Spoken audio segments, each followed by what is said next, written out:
I'd like to call the meeting to order of the West Sonoma County Union High School District. Is there anyone that would like to speak about items that are on the closed session agenda?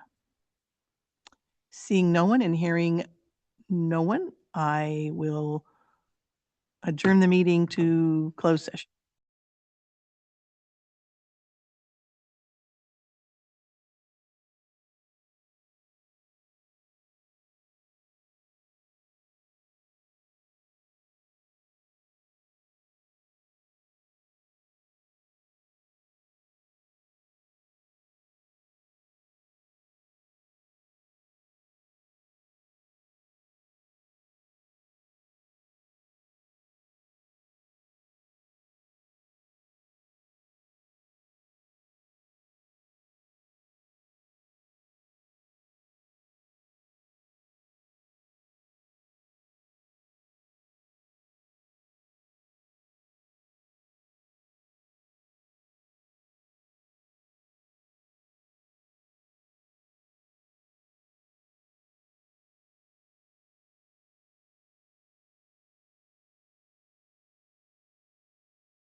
I'd like to call the meeting of the West Sonoma County Union High School District back to order.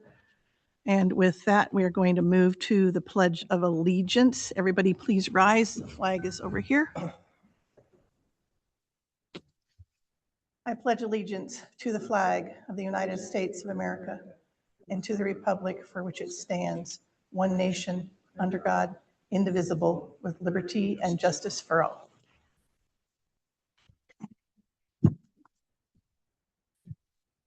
Okay. With that, we're going to move to approval of the agenda. I do need to make a slight adjustment to the agenda under, let's see what number it is.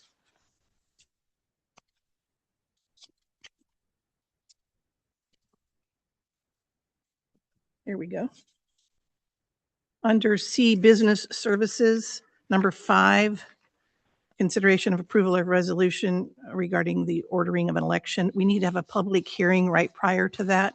So I'd like to make that adjustment and get approval from the board with that minor change. Can I get a motion? So moved. Thank you. A second, please. Thank you, Louis. Is there any discussion further about the agenda? Okay, all in favor? Aye. Yeah. Okay, so input from the public regarding items not on the open session agenda. I don't have any speaker cards for that. If there's anybody that would like to speak on something that's not on the agenda. Yes?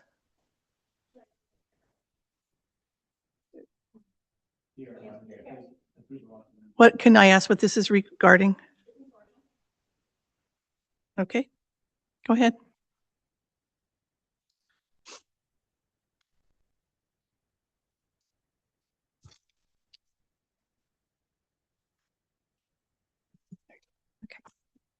Hello, my name is Jennifer. It's not on. It's the green light's on. It's on. Okay, just be a little bit closer. There you go. Is that good? Mhm. Okay. Hi, my name is Jennifer. I am a parent of West County, Sonoma County Consortium. I have a couple concerns that have been going on. The biggest one is Paradigm and the accounts. I'm sure you are all aware of it. Over April, spring break time, Paradigm can take the consortium account and the high school account, that's the Medi-Cal money, and they put it into one account. So I know that is definitely something that happened, and I know it was a concern. I'm just wondering how that money is going to be managed now that it is combined consortium and high school money, and if everything is going to fall in place with management making sure that this is taken care correctly.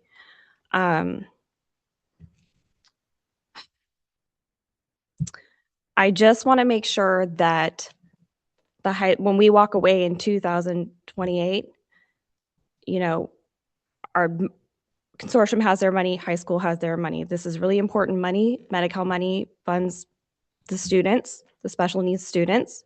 It's really important.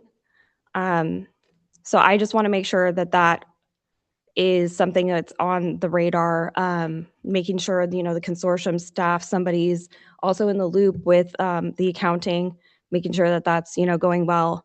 I fear that, you know, it could be something that's not looked at very well with management, and I want to make sure that's taken care of for our students, not only for my son, but also for all the students here as well, because that's really important money. I also want to bring a comment of, you know, us leaving, you know, the MOU will be done in 2028. And the last couple of meetings of the consortium have been really difficult with high school management. I've seen a lot of negativity, I feel like, and I just want it to be noted that, you know, the consortium students need to be taken care of, and also the staff needs to be taken care of. And the number one thing, though, is my son. And the way things are looking, I want my son to come to the high school, but the way things are going right now, I don't know if my son will be attending this high school because it's just, I don't like seeing the consortium being treated this way. We need to have a better, understanding whatever it needs to be, and it needs to just be that way for the students. These students have accommodations. They need to be met. That's just the way it is with these students. They're important, and they're just as important as gen ed kids. And I want to make sure that, they're taken care of as well as a parent. Thank you. Thank you so much for your comments. Appreciate it.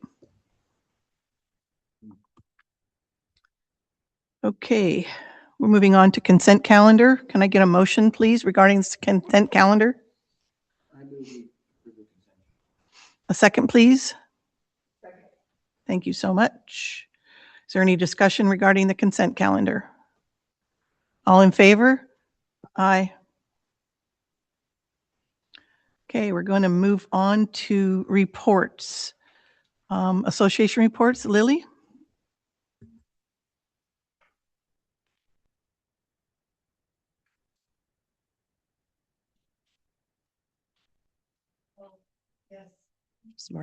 Can you wait 1 second? No, you can stand there. It's okay. You don't got to disappear. I skipped over, I'm sorry, action on items heard in closed session. Linda? There's nothing to report. Thank you. Lily, go ahead.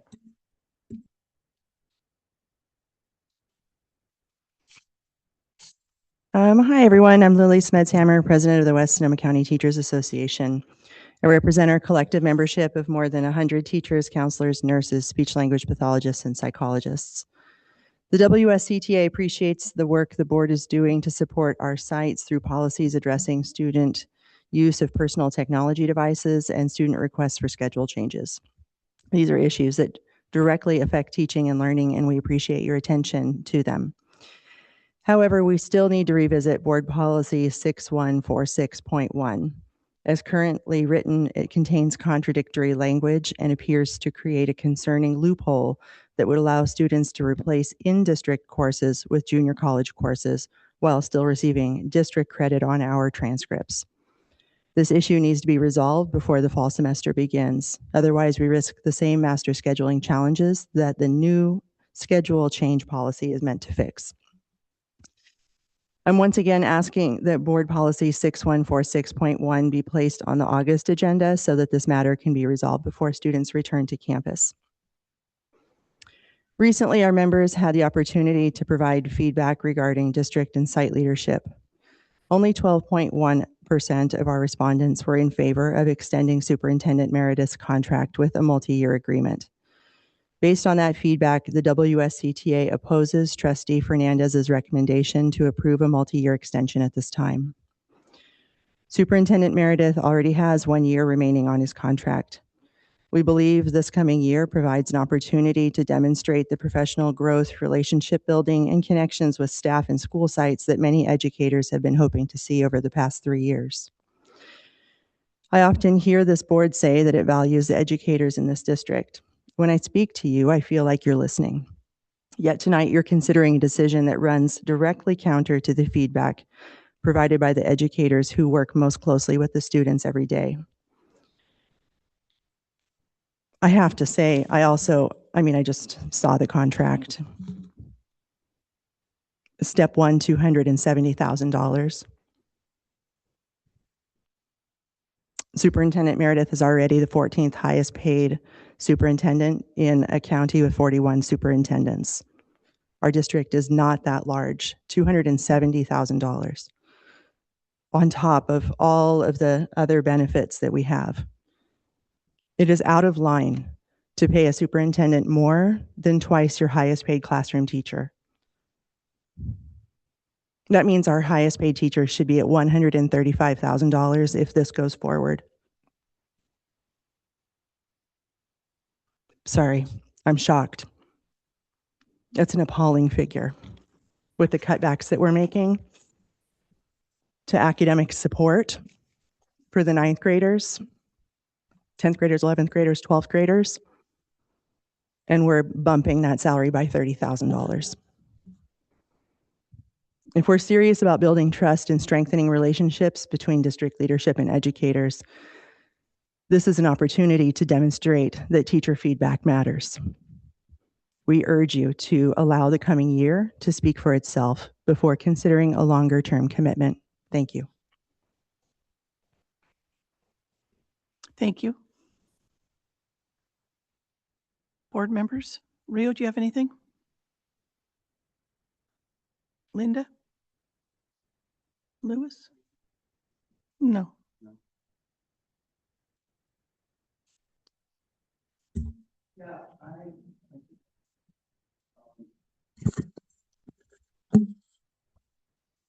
I don't understand No, this is my time to be able to speak. I don't understand the animus, and I feel like the board's job is the big picture of what's in the best interest of the students. And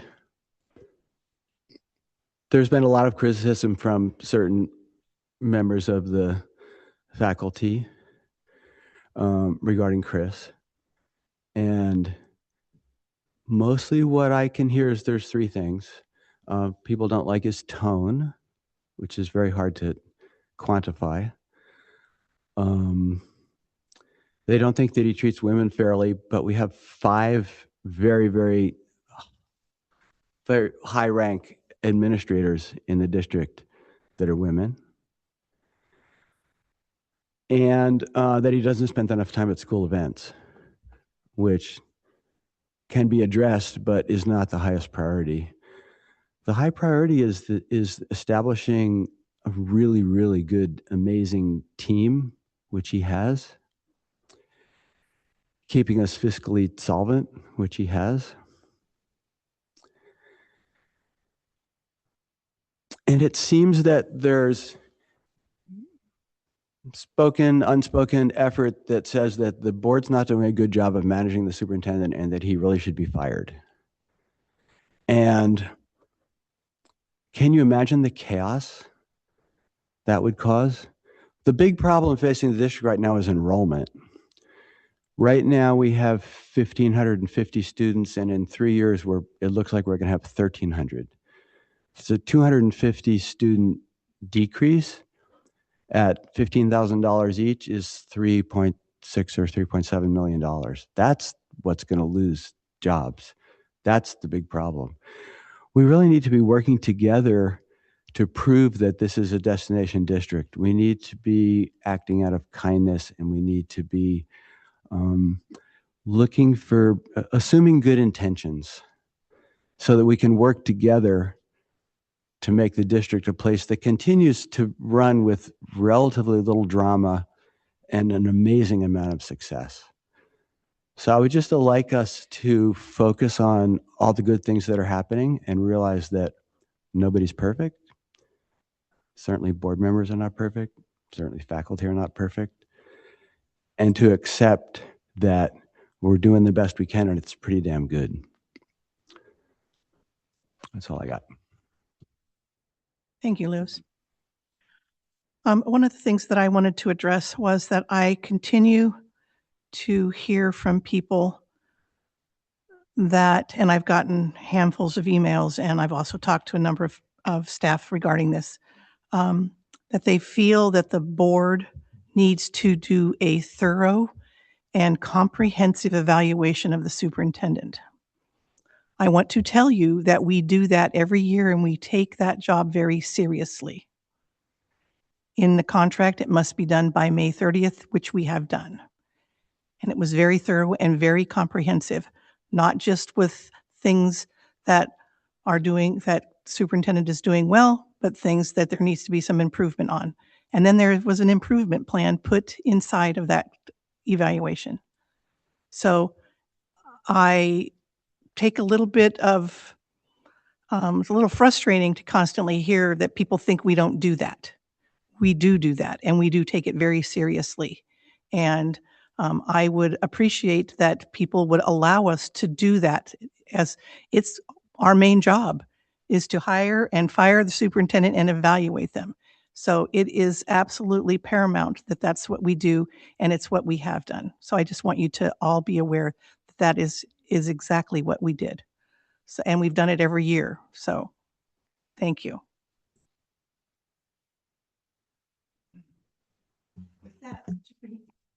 I don't have a report tonight. Okay, I'm going to move on to Education Services. California Department of Education 2026 Dashboard Local Indicators Report. Yeah, so this is an annual requirement for the board to review the local indicators report. It's a self-reflection tool.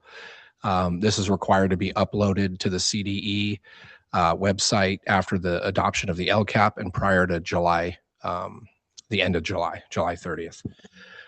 If there's any specific questions, I'm happy to go through some of the highlights. I take this seriously in terms of where we rank ourselves, and it's in alignment with the district's strategic plan. And I think we've made some growth as reflected in the scores as compared to last year. But happy to answer any questions if you'd like. Does anybody have any questions for the superintendent on that? No, but I would like to hear those highlights and those Yeah. low.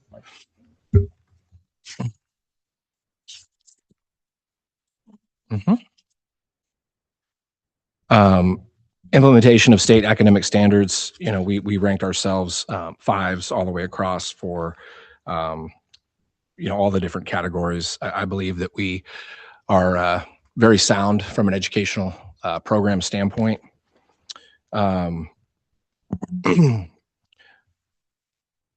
Coming down into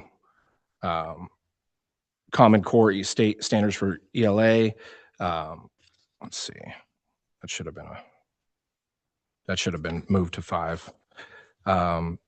You'll see CTE, health education content standards, physical education, visual and performing arts, world language. Where I think we continue to need some growth is hearing the needs of our teachers in terms of the evolution of our program and how we can support them if standards haven't been met. I think we've continued to identify the professional learning needs of our teachers and staff. So we ranked ourselves as a 4 there, but we can continue to get better. I think that our team has done a tremendous job facilitating the professional development days in alignment with the interests of our advancing educational programs, but also the feedback that we're hearing from our teachers.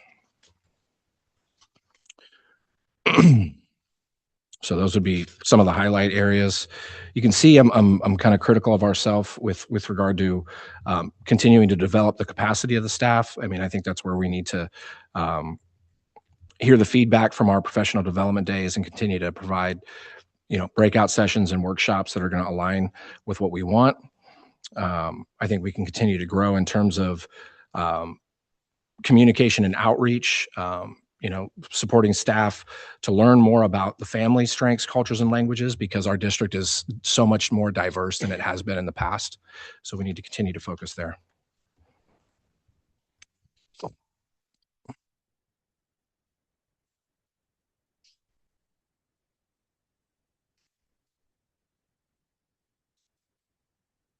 I think we support administrators at a really high level, and I think what they're doing to move Annalee High School forward and our dynamic programs here on this campus are in alignment with student needs. So I think that's very important. That's a highlight there, Rio.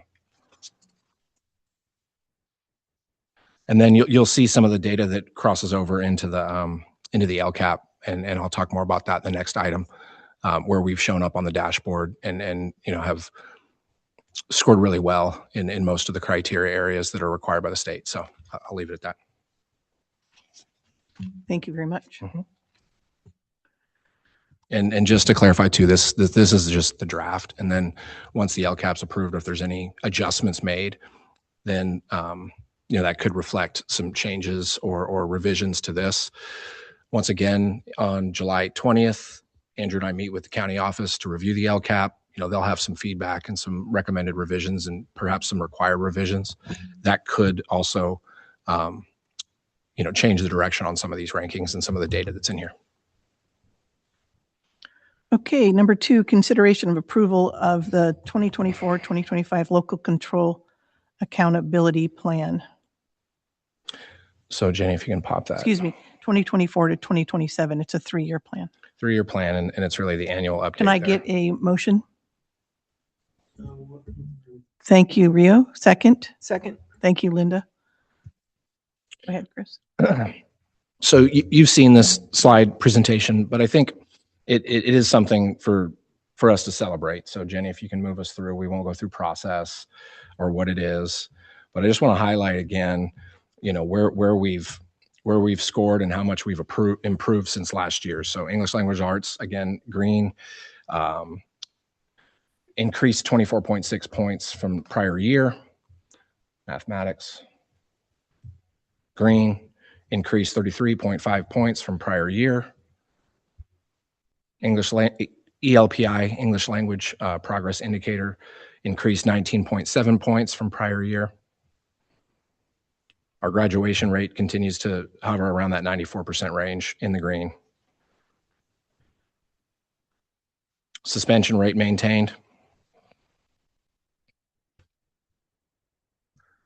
College and career indicator maintained, but we still believe, as I mentioned during the public hearing, that we should be in the green. We've just got some work to do to make sure that we're recording dual enrollment the right way for CalPEDS to pick that up. Dashboard performance science showed growth, really maintaining where it was prior year. It was only 2.3%, 2 points growth from last year, but that's in the green as well. I think one of the biggest highlights is, the LCAP, the primary function is to ensure that the district is supporting your unduplicated student population, right? But we built this LCAP as the district's strategic plan, so it brings in a lot of the non-contributing expenditures and programs and so on and so forth. So really focusing on supporting long-term English learners and students with disabilities, and we have to continue that. I mean, our students with disabilities are our lowest in the current dashboard, but remember, to be eligible for differentiated assistance, it's 2 student groups and more than 1 category in the red. So some of the major shifts you'll see in the financial portion and in the action items were, as Lily mentioned, we obviously eliminated the academic support program for a variety of different reasons. You'll see a new course description coming forward later on in ed services to support students with disabilities and kind of a reimagined course there. We're investing in 9th grade teams. A lot of folks are going to be a part of that future ready team. So some of those sections and FTE increments have been brought into the LCAP appropriately. And I think that one of the other values there is to see some of the electives that we've invested in as flagship programs have more enrollments. So I'm just excited to continue to move forward. Next year, we'll be doing one more annual update, and I'll be building a brand new LCAP. And Andrew and I are considering focusing the next cycle of an LCAP on supplemental funding only, unduplicated students. I think it was important to bring in the full budget, everything but the utility bill, to really represent the direction of the district as a strategic plan. So that's something that we can discuss as a board. And if you'd like me to do that, it might give us some more focus on the areas where we can better serve our students farthest from opportunity. Does anybody have any questions for Chris on this? Thank you. All in favor? Aye. I have a question, because you just have it all like discussion, action. Which ones are actually just discussion and which ones are actually action? This one was actually a action item. The one previous was just a discussion item. Yeah, if it says consideration of approval. So anything that says consideration means that it's going to be an action. Did Correct. we need to approve the number 2? We need to approve the LCAP. Yeah, absolutely. Yeah. Yeah, you just did with a 5-0 vote. Right. Yeah. Oh, number 1 was the dashboard. Number Yeah, 1, we don't. I But- understand. I'm so- just trying to follow along because they're not clearly labeled. So as an audience member, how do I know which ones? It says, if it says consideration of approval, then that's an action item. Clarifying. So Okay. anything that says consideration of, that is an action. Have a motion. Yes. Okay, thank you. Next is consideration of approval of the local control accountability Plan Federal Addendum. Can I get a motion, please? Thank you, Lewis. A second? Thank you, Linda. Mhm. So we receive title funds, and this is an annual process that we have to go through. So are there any particular questions there? This is always attached subsequent to the LCAP. Does anybody have any questions regarding this item? Okay. All in favor of the addendum for the federal government, all say aye. Aye. Opposed? Thank you. Consideration of approval of the 2026-27 MOU for Title III Consortium for SCO. Can I get a motion, please? Thank you, Linda. A second? Thank you, Lewis. Yeah, Ed? this MOU needs to be in place for us to receive the title funds and spend them accordingly. Is there any discussion on this item? All in favor? Aye. Thank you. Number 5, consideration of approval of the 25-26 single plan for student achievement for Anley Laguna Academy of Innovative Arts. Can I get a motion, please? Thank you, Lewis. A second? Thank you, Linda. Chris? Well, this one, I would love to invite our principals up to just talk about some of the highlights and their process. So the site principals work with their site councils, very similar to how we do the LCAP with our educational partners. So maybe we invite Greg up first because he's got 2 schools now.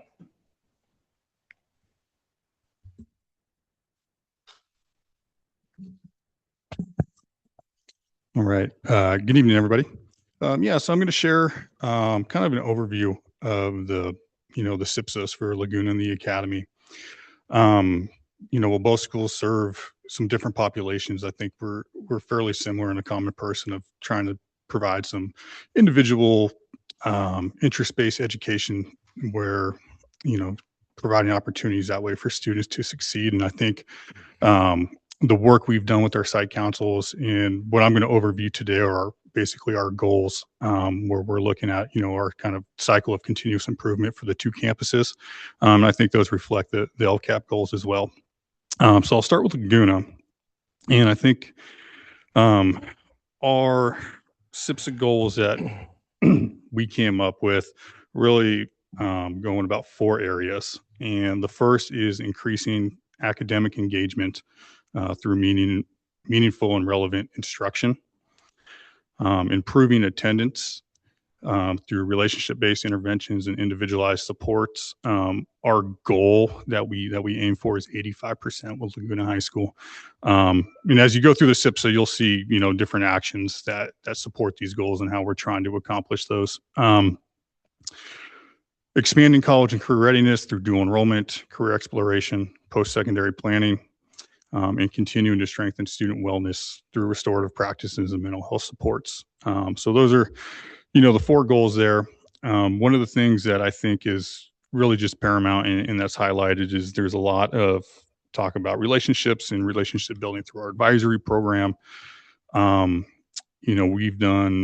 We've administered the Youth Truth the last, I think, 9 years as a district. I just completed my 4th year here. One of the things that we see that's been consistent in my 4 years here is when we look at the Youth Truth data, and we did a lot of this work in ABC committee this year, the discrepancy between juniors and seniors. Seniors rate a lot higher than the juniors. And I think a lot of that's due to the relationships. And we view typically, their second year with the school. So, these priorities reflect what we know about our students. When they feel connected to adults and to peers, and they feel supported academically and emotionally, we see some achievement that follows there.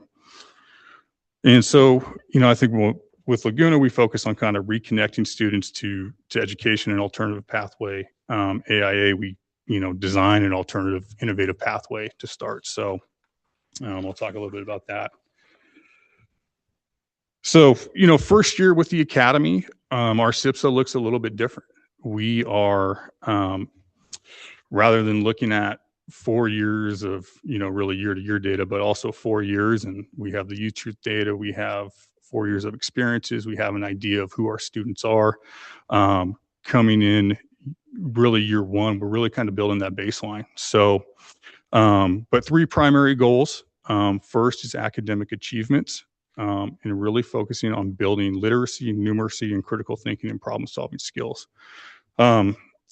Moving forward next year, building literacy throughout really the entire program is something that we're focused on, and kind of our avenues through the project-based interdisciplinary lens there. Our second goal is engagement and belonging. Really looking at student participation through the advisory program, again, kind of similar model there, but through leadership opportunities, student committees, and again, just building those meaningful relationships, both with peers and with adults. And then third, college, career, and life readiness. So, really kind of the arc is freshman, sophomore year, lots of leave to learns, guest speakers, lots of exploration, curiosity, trying to expose the students to as much as we can. And so, internships, dual enrollment, industry partnerships, portfolios, exhibition, these things are not extras, right? These are baked into the program, and this is the student experience.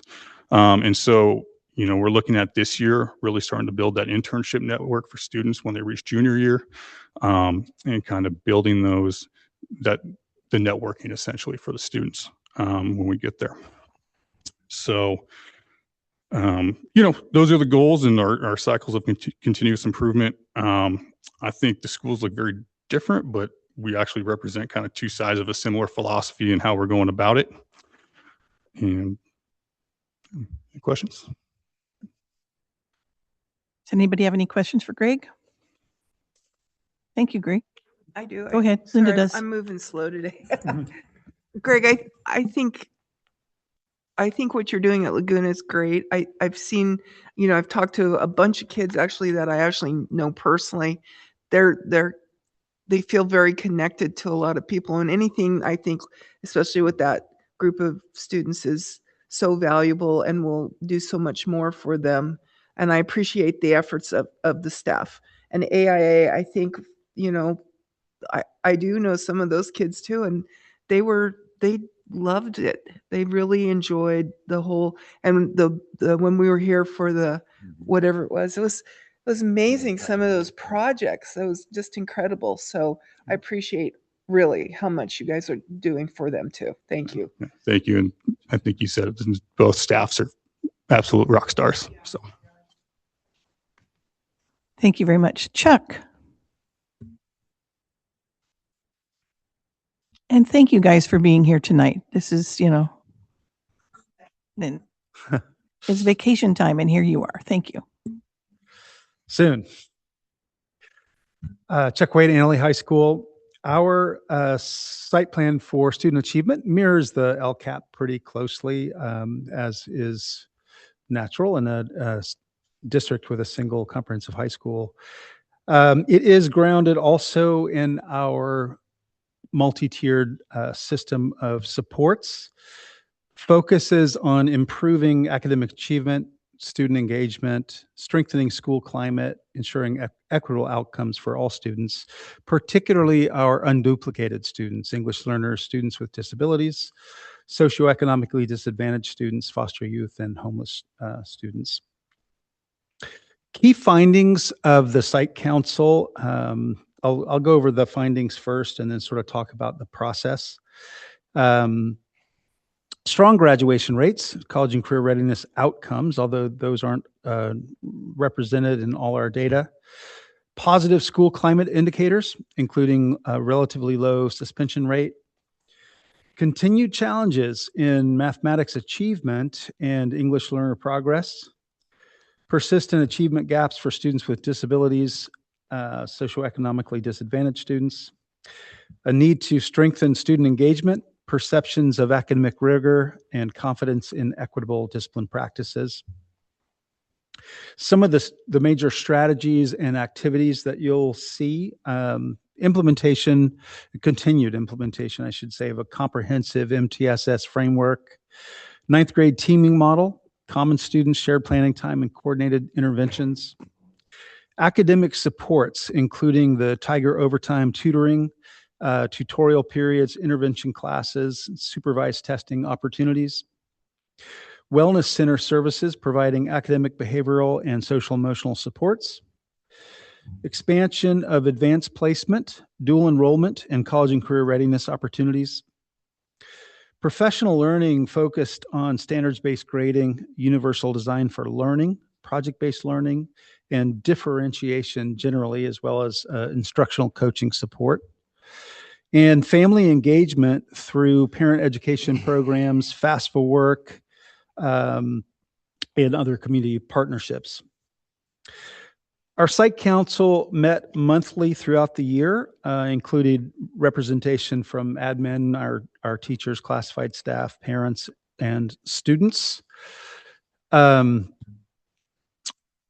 Basically, the rhythm was that we would review data and look at policy that might respond to that. So I got a lot of input from the site council on policy work. The council provided feedback and recommendations around our CCAP grade bump policy, our class change policy, our phone-free school day policy, and other improvement efforts aligned to site goals.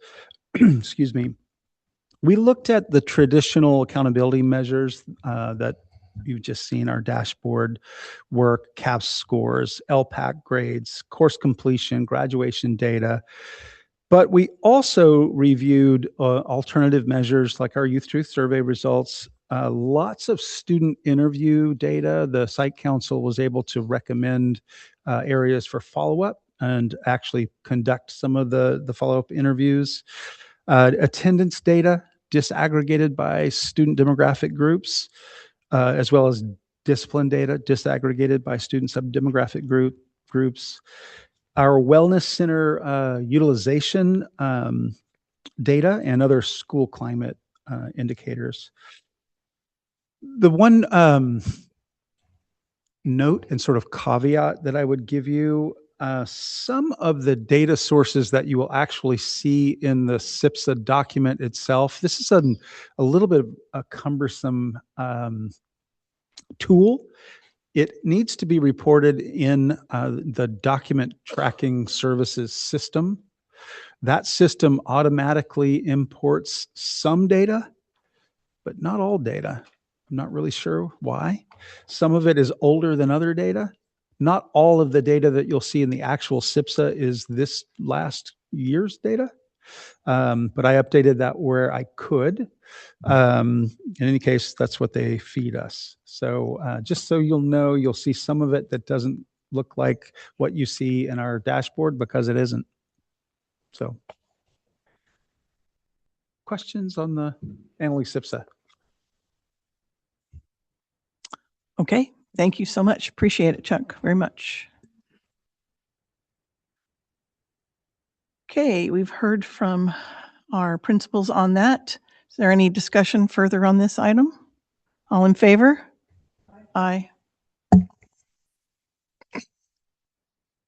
Number 6, second reading of revisions from the CSBA updates for policies and regulations.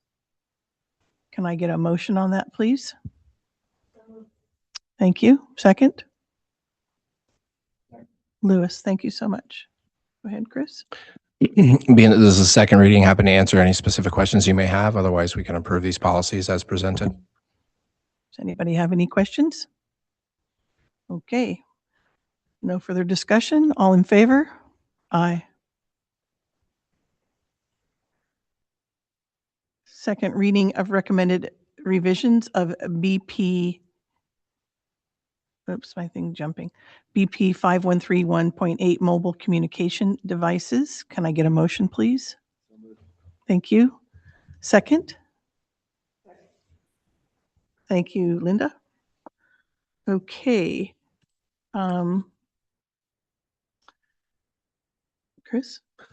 Same. I mean, we discussed this first reading. If you guys have any specific questions, I think what I'll say is we're excited about our initiative. You know, got the contract with Commons coming up next. Jessica's working to get us our pouches. So, Okay. It says second reading on the agenda, but then in the recommendation, it says this is a first reading only. okay, that's an error.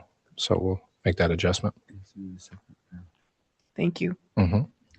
Thank you. I was pleasantly surprised that the Commons app was as affordable as it was. I thought it would be a lot more expensive. And I just wish you guys all good luck. I mean, this is a really important, very difficult thing to pull off with a bunch of, kids that are pretty much addicted to their phones. So great, good luck. It's not going to be perfect, but we'll learn. I just wanted to say that I was at Anley the other day meeting with one of our vice principals, and as I was walking in, the office staff were having a conversation about how they were going to do this, that, or the other. So it was really exciting to just see that people are already looking at how they're going to make this work. And my comment was, you got questions, write them down so that you can all, as a team, talk about them and get them solved. So anyway, that was really, it was good to see that there was some already kind of pre-planning happening. And I know that I mentioned this last meeting, but we got some new folks here tonight. I'm really excited that Spouse Priority Education Foundation is funding the initiative at $15K. So the Commons price, and then Chuck and I and Greg discussed ordering about 350 Yonder pouches so he can fill his bandolier. Great. Okay. Any other comments or discussion with regards to the board policy on mobile communication devices? I just want to say I was on this committee and I really appreciate the input of the staff that were there. I mean, it is a problem and a lot of people recognize it, but also the students that were involved were very open and honest that they thought it was a good idea too. And I know there's going to be kids who are going to fight it tooth and nail, but I appreciate everyone that took part in the committee and really very thoughtful conversations along the way. Yeah. So appreciate that. Same with parents that were involved. I thought it was really great. They were engaged and they wanted to be there. We asked for, parents to raise their hand and join us, and they did. And that was really nice. And we had some really good support in that realm. So with that, all in favor? Aye. Thank you. Now we're moving on to number 8, consideration of approval of a contract with the Commons Inc. to support implementation of board policy 5131.8 mobile communication devices for the 26-27 school year. Can I get a motion, please?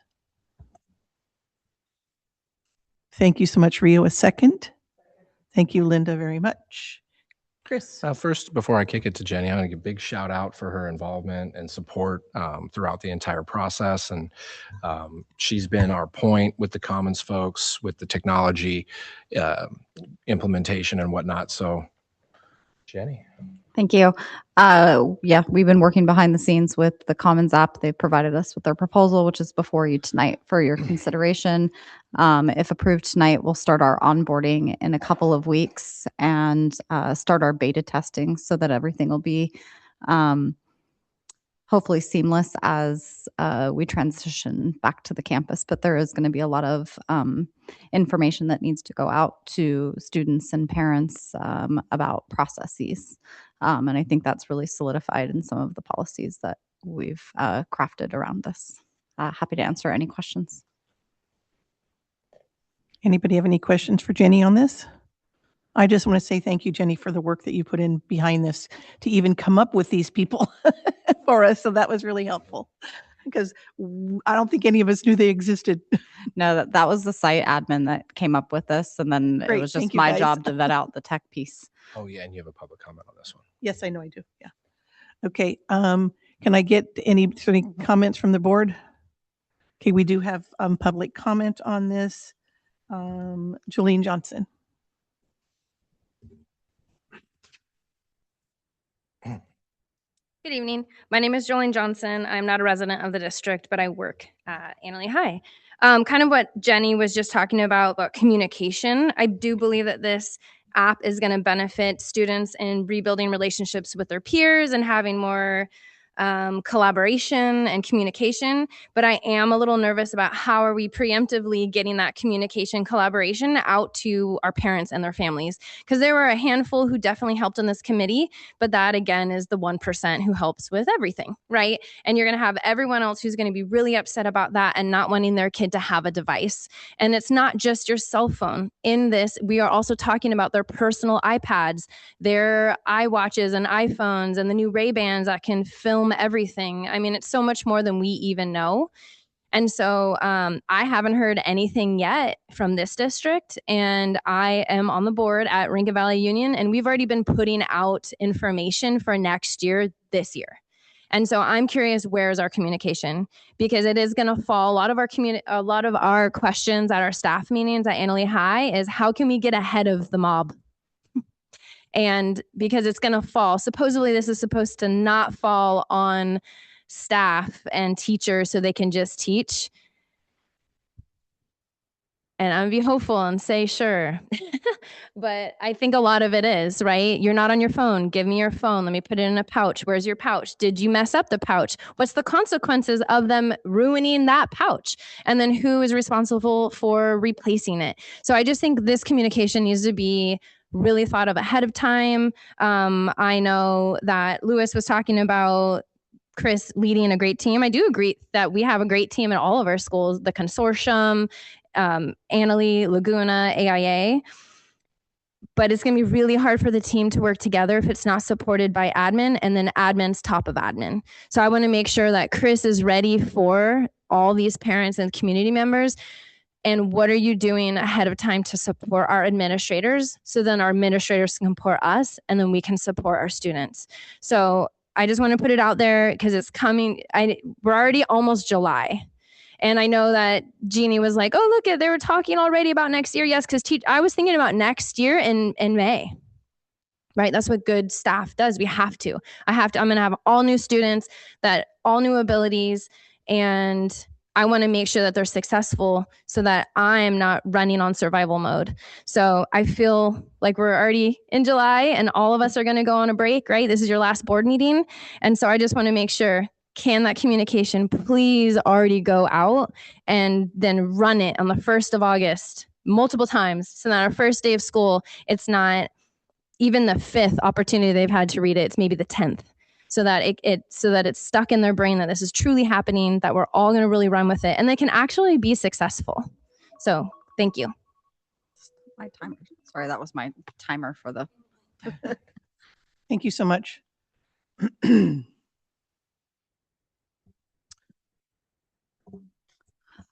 fair comment.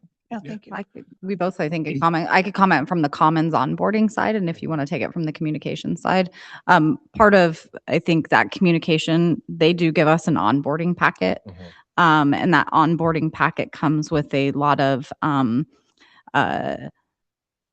pre-drafted communication. This is their wheelhouse. They know how to send out this information. It's going to have all the processes.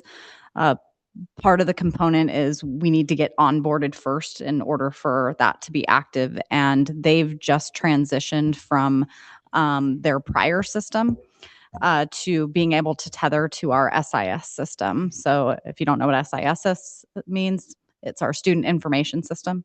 Initially, it was going to have to be a CSV upload of all of our student body, and it was going to have to be more manually entered. They've just transitioned to this new technology, which I think is going to greatly help our site admin to manage the back end or the dashboard, so to speak, because we should know when students are downloading.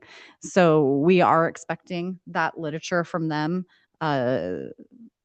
If approved tonight, we typically execute the contract tomorrow, issue PO pretty quickly thereafter. We already have an onboarding meeting set up for the Tuesday after I just call it the 3rd of July because 4th of July doesn't exist in this town.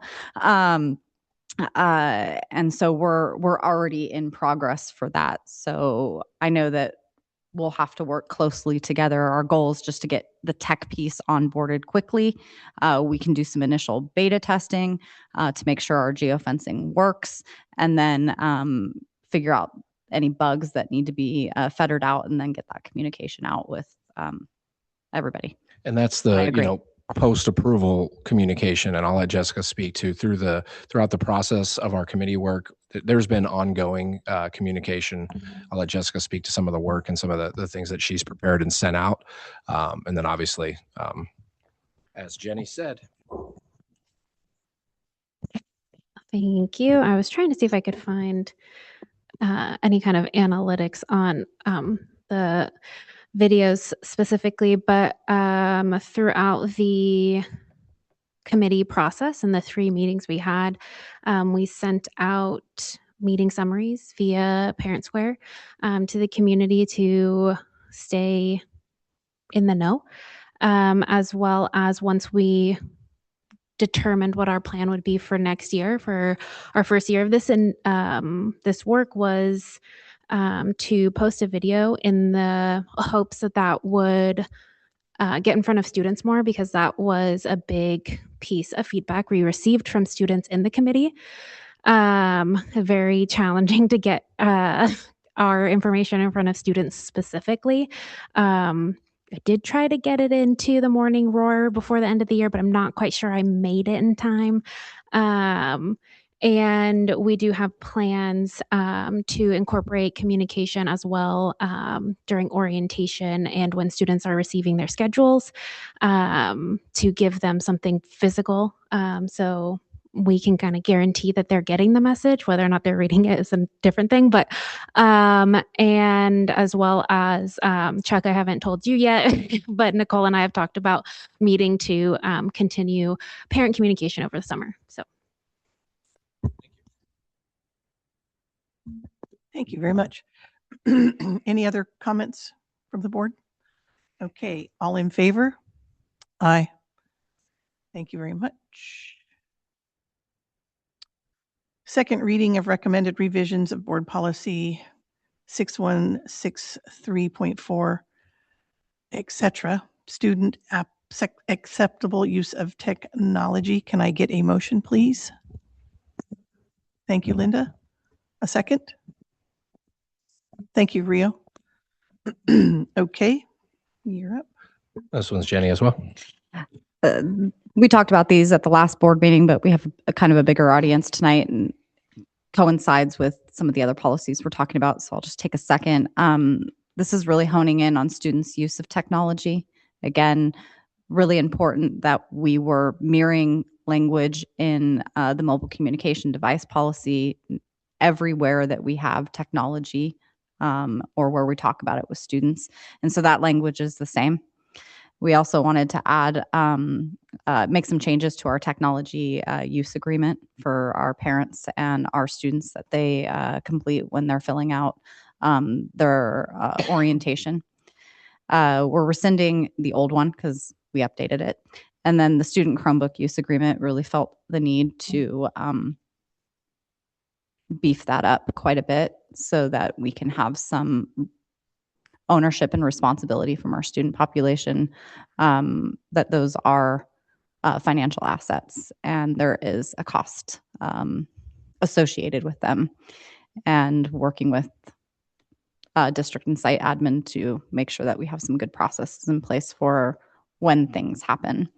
And just really want to make sure that we heard the teachers when we met with them, that we were prohibiting the use of all personal devices on campus unless otherwise accepted. We heard it loud and clear because it's very confusing. There's an equity issue as well. And so that was really solidified in all these policies. So I'm happy to answer any questions. Does anybody have any questions for Jenny on this item? Okay, all in favor? Aye. Number 10, second reading of recommended revisions for board policy 6152 class assignment, AMLE class change policy, and AMLE class change evaluation rubric. Can I get a motion, please? Thank you, Louis. A second. Thank you, Linda. As this is a second read, happy to answer any questions. I'm sure Chuck is as well. We think this is going to help. Anybody have any questions, comments they'd like to make? Okay, all in favor? Aye. Thank you. Number 11 is consideration of resolution number 26, 2025-26, delegating authority to superintendent to approve contract pursuant to Education Code Section 17604. Can I get a motion? Thank you, Linda. A second. Thank you, Louis. Yeah, we're really only going to utilize this if Jenny needs us to. So I'll let her talk about some of the things that I might need to sign between now and our next board meeting.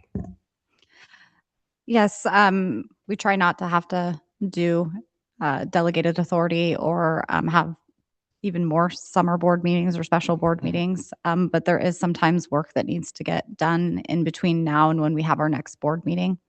And this gives the superintendent and or the designee the ability to continue doing district business.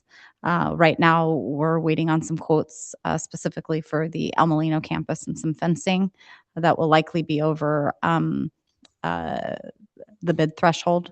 So we would want ratification to happen in August, and we currently have an RFQ or RFP out on the street for some additional work associated with the Annalee Stadium project and the Annalee Cafeteria project. So we are wanting to not stop that process, and everything would come back and get ratified. And this is something that our legal counsel reviewed, and they wrote the board item.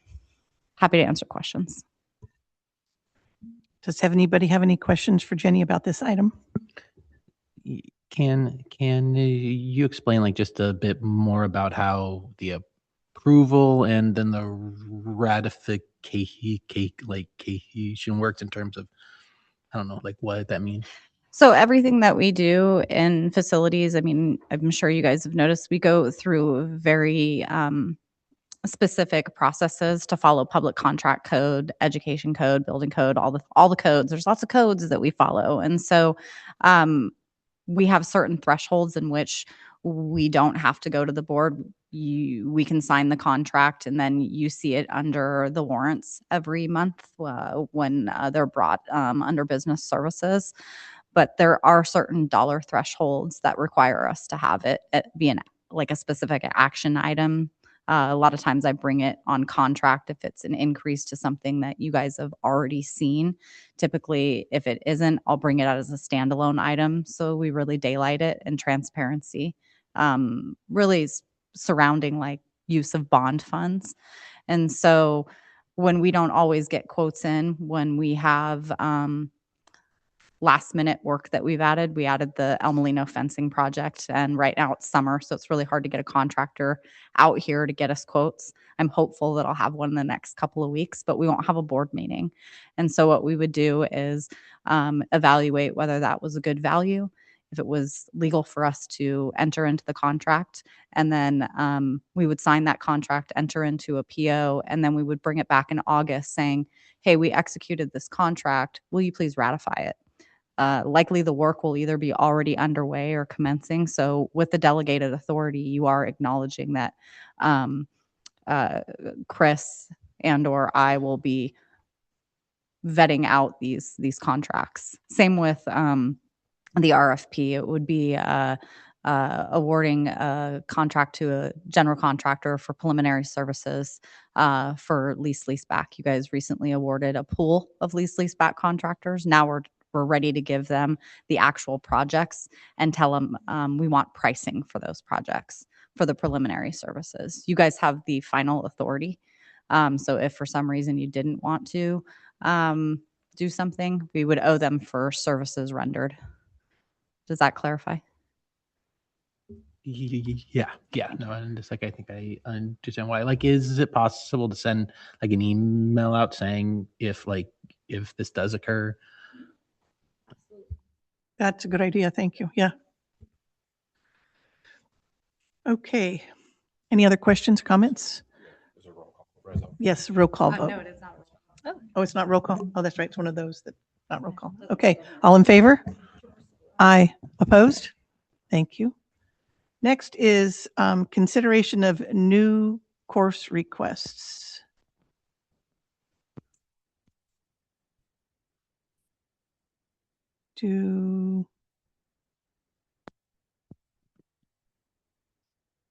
Okay, so I do need a motion on this. Can I get a motion, please? Thank you so much. A second? Thank you, Lewis. Chris? Yeah, I'm really excited about both these courses. We'll start with Annalee Learning Framework. Kirsten Sampt worked with the team to create something that we think is going to be really supportive. For students that need this course, this will be essentially the concept of academic support, but more strategically targeting support for students with IEPs, and students will be enrolled through the IEP recommendation process and the IEP team considerations. So any questions there? Any questions? Okay. And then for the Academy of Innovative Arts, Greg came to me with after collaborating with our new hire, and this was a course that our new teacher was really excited about, and it'll provide another option for electives that aligns with the educational program. So it's sustainable STEM. So happy to answer any questions, or if you've got any questions of Greg, I'm sure, I know he's really excited about this as well. Anybody have any questions for Chris or Greg? Okay. All in favor? Aye. Great. Okay, thank you. We're moving on to consideration of approval of confidential management supervisory consortium management and unrepresented salary schedules for 26-27. Can I get a motion, please? Thank you. Thank you, Rio. Dan. All right, thank you. So in previous board meetings, we have brought forward tentative agreements with both of our bargaining units, WSCTA and CSCA. What you have before you tonight are updated salary schedules for 4 other groups: confidential, management, supervisory, and then the West County Consortium management and unrepresented. As you recall, last year, none of these groups, we weren't in a position to be able to give any increases. And so other than whatever step increases that individuals might have been eligible for, that was the only increase. So we're pleased this year to be able to put 3% on each cell of these various salary schedules. Also, previously, these were 8-step salary schedules. With an eye towards retention, really, because we do have a lot of people towards the top of these salary schedules. We are asking to add 2 steps. So that's 10-step salary schedule for each of these 4 salary schedules. And I'm happy to answer any specific questions about them.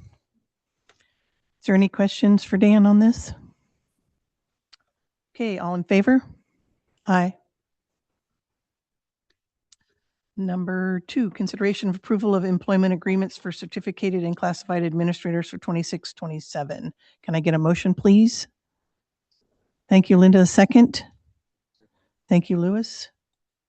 Dan? Okay, so with this item, I have 10 employment agreements before you. As you know, each of our certificated and classified administrators serve in 1-year contracts, the 10 people that you see listed. Those are Greg Alexander, our continuation and alternative education principal, Dan Blake, executive director of human resources, Jenny Brenneman, director of facilities, bond and technology, Christy Carlson, Annalee High School vice principal, Gianna DePersis-Vona, Annalee High School vice principal, Sheila Richmond, wellness coordinator, Kirsten Sampt, Annalee High School vice principal, Laura Schmidt, district director of special education and student services, Chuck Wade, Annalee High School principal, and Sarah Zills, consortium director of special education. So the 10 contracts you see before you are for those individuals, and they reflect the 3% increase that you approved in the previous item, as well as a step for those individuals. Thank you very much. Is there any questions or comments regarding this from the board? Thank you so much. All in favor?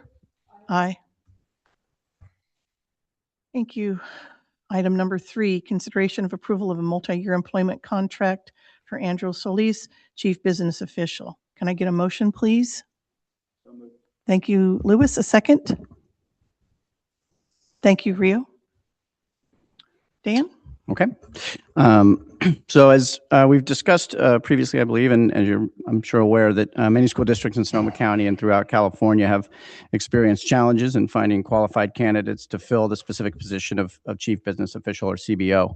And to address this, many districts have begun offering multi-year employment contracts to both attract and retain qualified candidates. And we have done that previously with our CBO. As has been shared with this board many times previously, it is much less expensive and less disruptive to retain employees than it is to recruit new employees. And we've had the really good fortune of having the services of Andrew Solis in this role for the past 5 years. We hope to keep him in that role for many years to come. And with that in mind, as he's headed into the final year of his current contract, it's common practice for school districts to extend an employment contract prior to the final year in the interest of both retention and organizational stability. So in this item, the board is being asked to approve a new 4-year employment contract with Mr. Solis. It would take effect on July 1st, 2026, and it would supersede and replace his current contract. Details of that proposed contract are as follows. For the 26-27 school year, Mr. Solis would be placed at step 1 of the CBO salary schedule that is attached to the proposed contract. Step 1 of that salary schedule is a $225,000 annual salary.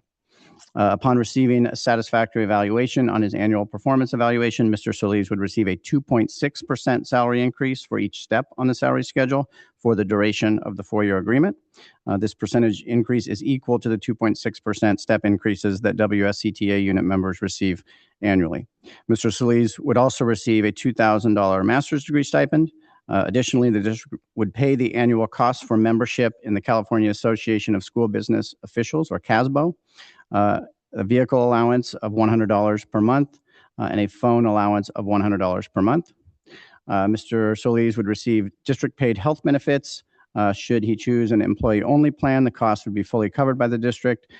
He would contribute 15% towards the cost of an employee plus one or employee plus family plan. The district would pay all associated premiums for dental and vision benefits. The district would also pay the premium for a $100,000 life insurance policy. And finally, Mr. Solis would be entitled to receive the same retirement health benefits set forth in Article 14.2 of the WSCTA contract, and would be subject to the same term and eligibility requirements as WSCTA unit members.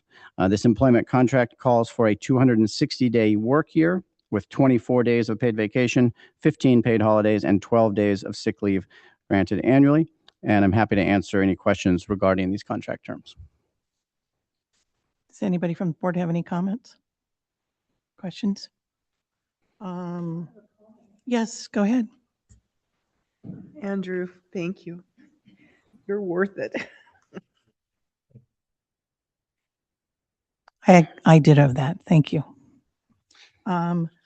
It looks like we have, Jolene, you wanted to make a comment?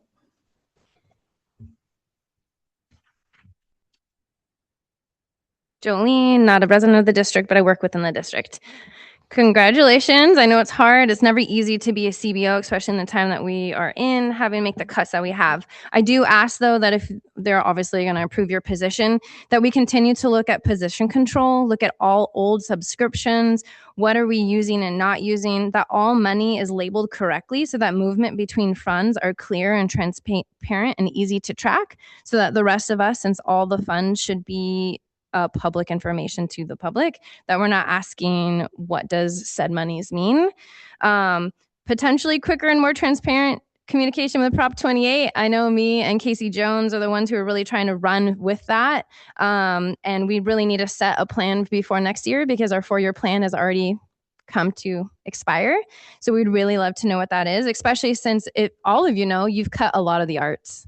And so where is our Prop 28 funds being used for? And I would really like to be a part of that conversation.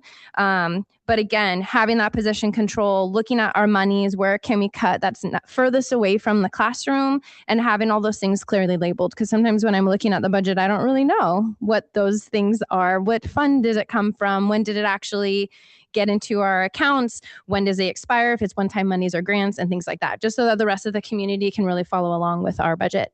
Thank you and good luck. Thank you very much. Okay, all in favor? Aye. Thank you. Next, consideration of approval of a multi-year employment contract for Chris Meredith, Superintendent. Can I get a motion, please?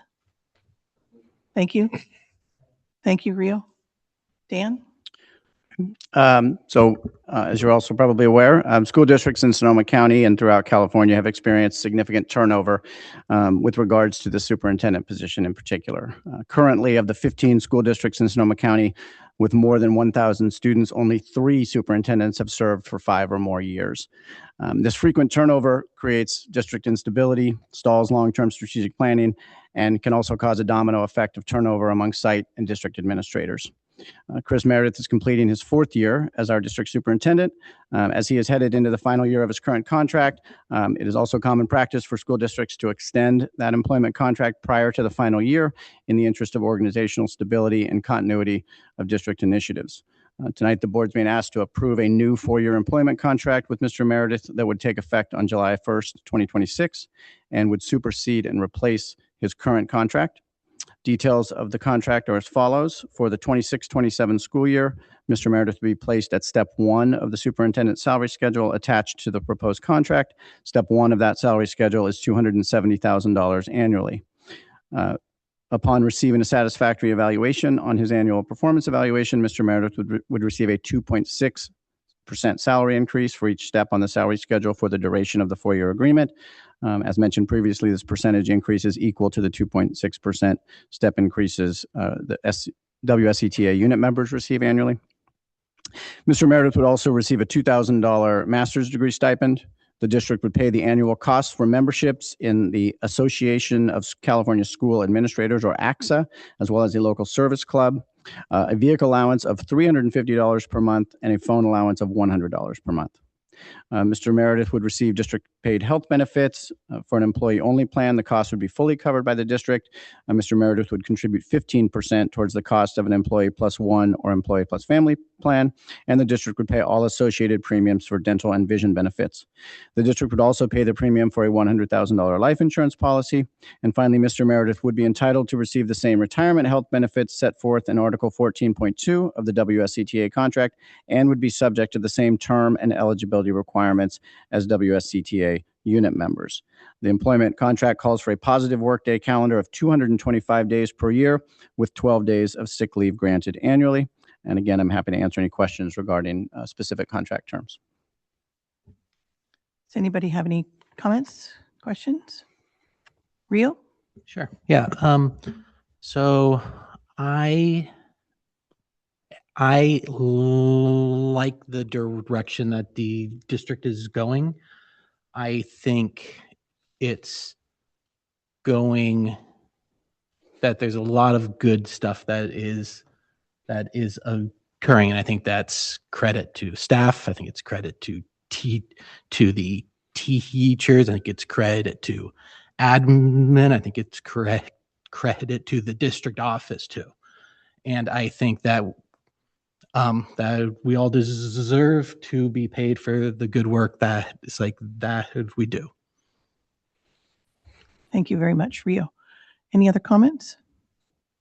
Thank you. Jolene, again, you have a comment?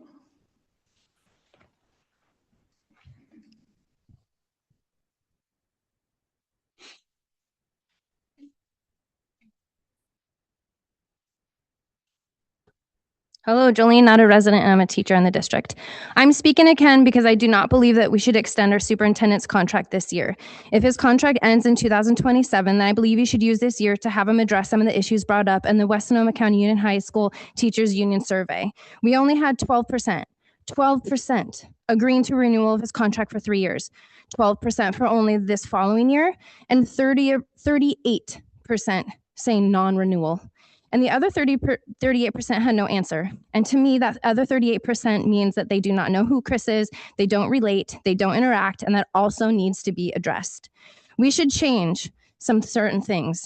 Being present on campus. He might tell you he's here, but he is not. Students not know who he is, and many support staff as well, because he is not as present as you may think. He should be at all things at least once. One football game, basketball, golf, tennis, badminton, female sports as much as male sports, theater, band, choir, ag, and special nights that honor our students, just like the senior awards night where Chris was not in attendance this past May. He needs to visit classrooms and see what teachers need and are doing at Annalee, Laguna, AIA, and the consortium.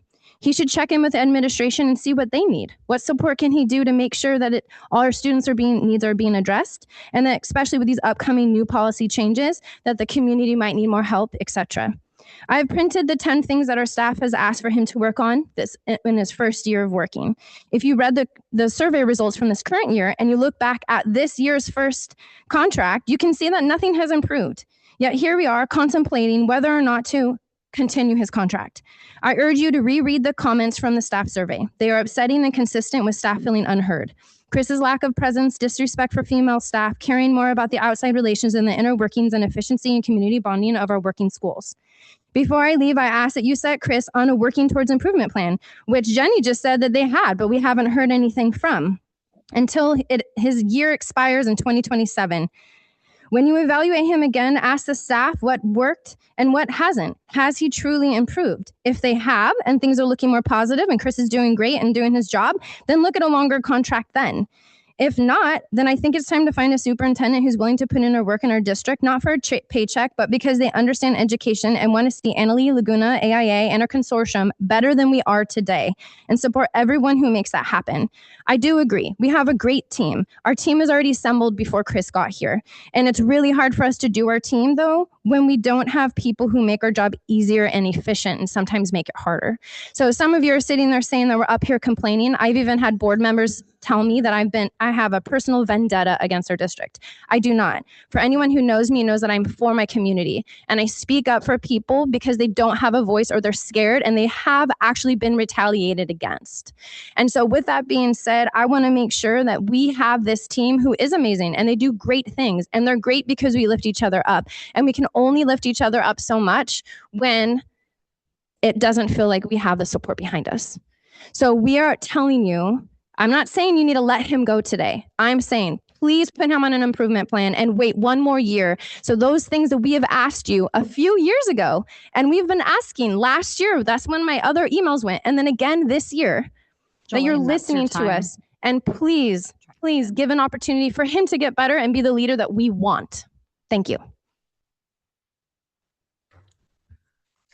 Okay, thank you. So I have a statement I'd like to read, please. First, I'd like to clarify that my name is Jeannie, not Jenny. Thank you. And by the way, this is a personnel matter. So no, you don't get to see what kind of improvement plan we may put in place. Sorry, that's just the way the law reads. We did receive the evaluation conducted by the West Sonoma County Teachers Association. For clarification purposes, we have a few questions. So these are the questions that I asked and that was sent to the president of your union. Am I correct to assume that only half of the unit staff responded to the survey? Could you tell us who designed the survey and framed the questions in their delivered form? I guess we now know it came from this document. Could you tell us, or excuse me, how does your membership know what events the superintendent attends? He reports his involvement to the board. However, I was not aware he reported this information to the staff. Regarding number 1 of on your survey comments here, What does supporting professional judgment and agency look like? It appears that approximately 29 teachers have this concerned. How is this measured? Number 2, what decisions that are not specifically the responsibility of the superintendent are the staff wanting input on? Regarding number 3, there are 3 female vice principals, 3 female TOSAs, now 2, and 4 other female administrators within the district. There are 5 male administrators. With this ratio, how can it be interpreted that females are not empowered as leaders in this district? Number 4, how are the superintendent's concerns regarding effective education versus public relations measured? How do teachers get their information regarding this issue? Regarding number 5, it is our understanding that Superintendent Meredith meets with you regularly when you are available. Have you expressed your concerns regarding communications with him? Can we have examples of him not listening to teachers' concerns? Number 6, how is professional tone and registered when speaking with staff measured? Number 7, please supply examples of the times that Superintendent Meredith has not deferred to staff to establish educational goals as it pertains to his role as superintendent. Again, how is that measured? What specifically could Superintendent Meredith do differently to, quote, establish trust between leadership and staff? End quote. Is leadership considered all of administration? What has caused teachers to feel Superintendent Meredith is not authentic, honest, or sincere? Once again, how is this measured? What are the tenets of positive leadership referred to in the statement? And how are these tenets measured? As you notice, I keep talking about measurable action. That's what you would all expect in your evaluation, and that's what we have given him is measurable actions. So that's what we would expect, that if you had concerns that they would somehow be measurable. We acknowledge that no leader is above feedback and that the board takes its responsibility to evaluate the superintendent seriously. Our evaluation is thorough and is done with care. The superintendent's evaluation is designed to be specific and measurable, as I'm sure your evaluations are. We, the board, are available for input from staff at any time. I want you to consider whether this document at the board meeting and making it public is in the best interest of the school district and of your membership. It has come to my attention that not all of your members were in support of how the survey was formatted. Are you aware of that? Why in your 10 questions and statements was there little opportunity to express positive comments regarding our district and Superintendent Meredith? It is interesting that there are no questions or comments regarding negotiations and/or the state of the union's contract. I'd like to note that a significant portion of the critical comments appear to come from the consortium staff. From the comments, I can tell you there is a lot of misinformation and a lack of understanding concerning the district's role as LEA. Dealing with the consortium has always been very complicated, and as I move forward, it cannot be commented further at this time. The board supports continued growth of our superintendent as he leads our district forward in these difficult times. I hope that WSCTA is as dedicated to improving communications as the board is. I look forward to hearing from you and setting up a meeting to discuss this with you, which we did. Thank you. And once again, let us know if anyone would like to be able to meet with any of us. Thank you so very much. Sincerely, Jeannie Bassett Fernandez, President, West Sonoma County Union High School District.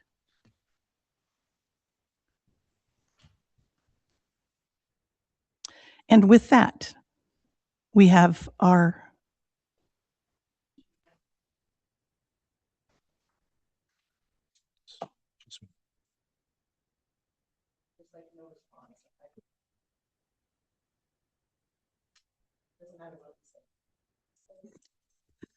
Okay, thank you guys very much. We are going to move forward. So we are on item number 4. Got to take a vote. Yes, no, I know. That's what I'm getting ready to do. Number 4. Number 4. So all in favor? Aye. Thank you very much.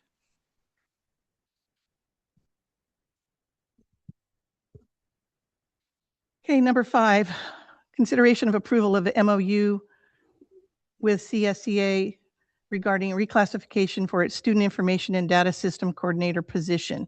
Can I get a motion, please? Thank you, Linda. Second? Thank you, Louis. Go ahead. Okay, so our CSEA collective bargaining agreement allows CSE members to request a reclassification of their position prior to February 1st of any school year for any reclassification that would take effect beginning July 1st of the following school year. In the event that there is a request, and we had one this year, a reclassification panel is formed. It must involve one district representative, one CSEA representative, and one neutral party. In this instance, Shawana Grace, who is a CSEA labor relations representative, was a CSEA representative.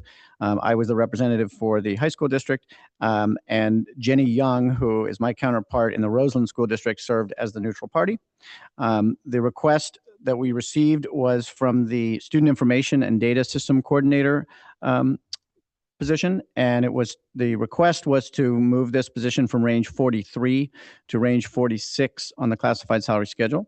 The panel met, interviewed both the individual making the request as well as other relevant parties, and the recommendation of the panel is to reclassify the position from range 43 to range 44 on the classified salary schedule. And so we have an MOU and an updated job description before you tonight for your consideration and approval.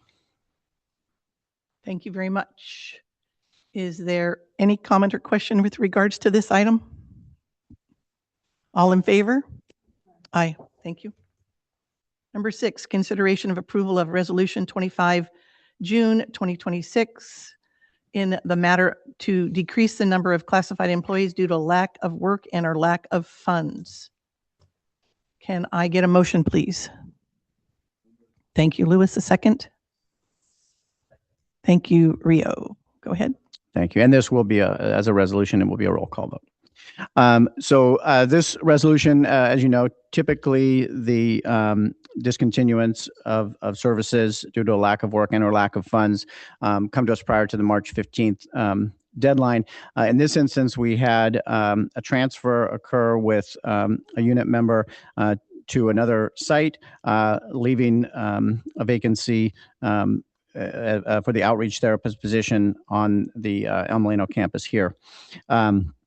The district administration is recommending the elimination of that outreach therapist position on this campus. We've done analysis of the services needed. We know there will need to be some backfilling there to fill the services that were being provided, but not that warrants the full-time position of that outreach therapist. So what you have before you is a resolution to eliminate position number 510, which is a 1.0 FTE outreach therapist for the 26-27 school year. And I'm happy to answer any questions. Great. Thank you very much. Is there any comments or questions with regards to this from the board? Yep. Linda, thank you.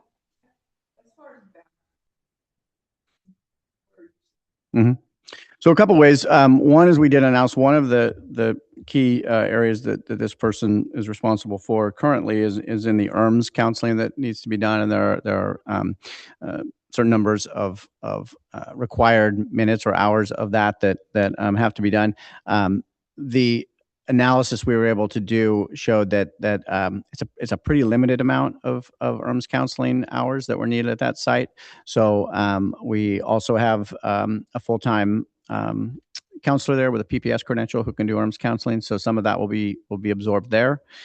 We also have 2 full-time outreach therapists currently serving the Annalee campus, and so we know we may have to potentially deploy some of their time. I haven't figured out exactly how much time that might look like, but that potentially would be a place to fill as well. But primarily, that support would come from the existing 1.0 FTE counselor on the El Molino site.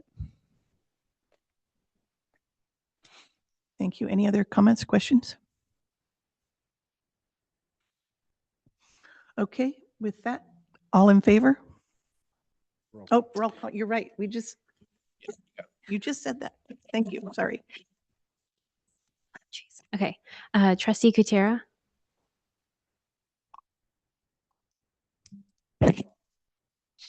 Aye. Trustee Hilton, Trustee Buckner, Trustee Fernandez. Aye. Thank you. Thank you. Thank you. Consideration of approval of payout of vacation hours for Director of Facilities Bond and Technology. Can I get a motion, please? Thank you so much. A second. Thank you, Lewis. Dan? Okay, this is an item that has come before you in prior years. The employment agreement for the Director of Facilities Bond and Technology allows a portion of her vacation time to be paid out should she not be able to utilize all of that. Probably noticed there's a couple projects going on in the district. And so as a result, Jenny was not able to utilize all of the available vacation hours that she is allotted. And so the request tonight is that she be paid out for 32 hours or 4 days of unused vacation time from the 25-26 school year. And her employment agreement stipulates that it does require board approval, which is why we bring this before you tonight. Does anybody have any comments? Thanks for giving those days up. I know, Yeah, I thank- know, I'm sure you'd rather be somewhere else. Thank you, Jenny, for all you do. Appreciate it. And I know it's always hard to be able to get that vacation done with everything else you're doing. So thank you. Okay, any other comments or questions? All in favor? Aye. Thank you. Okay, we're going to move on to business services. Thank you, Dan. Consideration of approval of the West Sonoma County Union High School District budget for 2026-27 and the, hold on, I've got to make this bigger so I can read it. Now, where am I? And the reserve transparency disclosure. Thank you. Go ahead, Andrew. All right. Wait a minute. Wait, I need to get a motion first. Can I get a motion, please? Thank you, Linda. A second. Thank you, Lewis. Go ahead. All right. Thank you. So we're here tonight to ask for your approval of the budget. You've already approved the LCAP, which is in alignment with the budget. ADA and enrollment trends, we went over that at our public hearing. Nothing has changed there. It's still looking to be at 91.9% average daily attendance. So we're going to be funded off of that 3-year rolling average as projected right now, so that we slide into that decline in enrollment and average daily attendance, and we don't take that physical cliff right away. The local control funding formula on the up page 4. Yeah. Again, with the statutory COLA at 2.87 has been funded, plus the additional 1.44 LCFF investment, giving a total COLA of 4.31, and that has been applied. And then the out years 3.3 and then 3.09. And you see kind of how that financial reduction happens as we roll into that 3-year rolling average, and we slightly come down each year in the dollar amount of revenue that we receive. Of course, you know, each of the schools are working hard in improving their attendance. We have programs in place with KKIS, keeping kids in school, and other activities that we really do focus on improving student attendance. We talked about other income at the public hearing. We look at our expenditure assumptions, and as we look at this, I provided the larger chart for budget adoption into where we're looking at where our FTE is, and then the projected estimated FTE reductions coming in 27, 28, and then 28, 29. They're really around the ending of one-time funds and grants that we have, and then enrollment decreases. expenditure assumptions are looking at the contributions that are made, and especially into the special education and providing services for students with special needs. It's almost a $5 million contribution that is required from the general unrestricted fund. And then home to school transportation, that additional dollar amount to from where the state funds us to where our actual program costs are. And you see where that contribution is almost $900,000. Routine restricted maintenance account, we talked about at the public hearing of increasing that contribution from Fund 40, the RDA funds, and providing that $250,000 instead of just $65,000. More and more districts are utilizing that fund to support that required contribution of 3%. So recommend the 250 in all 3 years to support routine restricted maintenance, which is a required account. And our budget revenue proposals that we kind of went over at the public hearing, we're looking at that learning recovery emergency block grant that being fully repaid this coming year. The additional funding for special education SELPA funding, really increasing that like from $936, I think it was, somewhere down there to $1,340.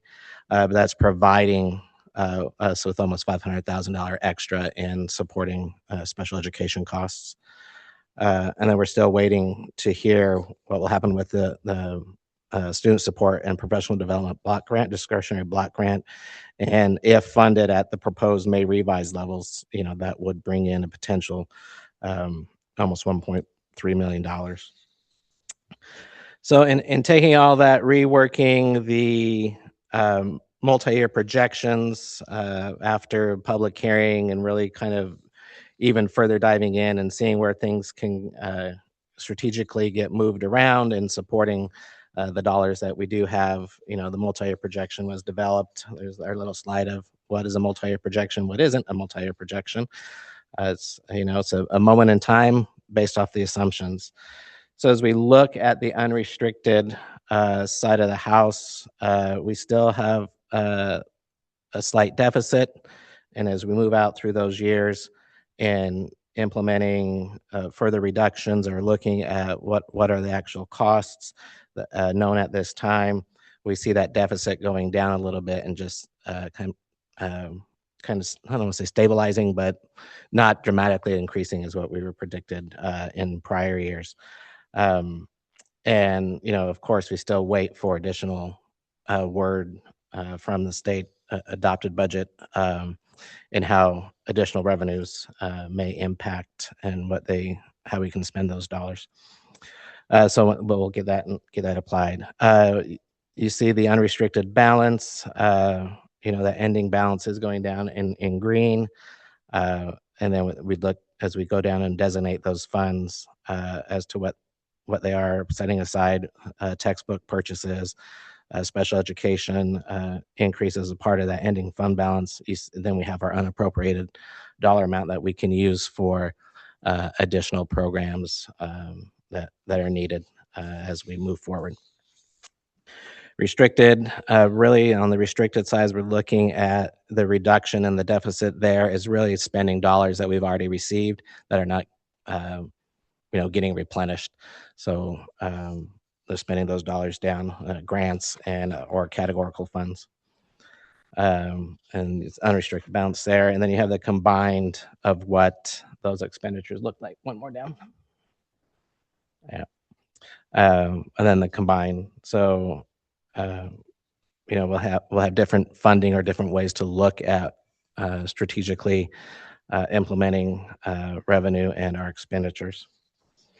Overall, that combined balance, then you see where looking at the total general fund of how the ending fund balance is getting spent down, and then what we have left after we designate the dollars, again, the projections at this time.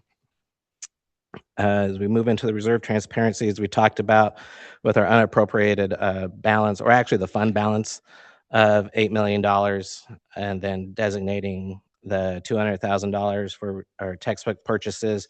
We do receive lottery dollars for curriculum, but that's very small. So if we really did have a large adoption that needed to happen, we probably would not have enough, and those lottery dollars have really gone to support this past year our one-to-one technology plan, so that the balance that was there is pretty well depleted.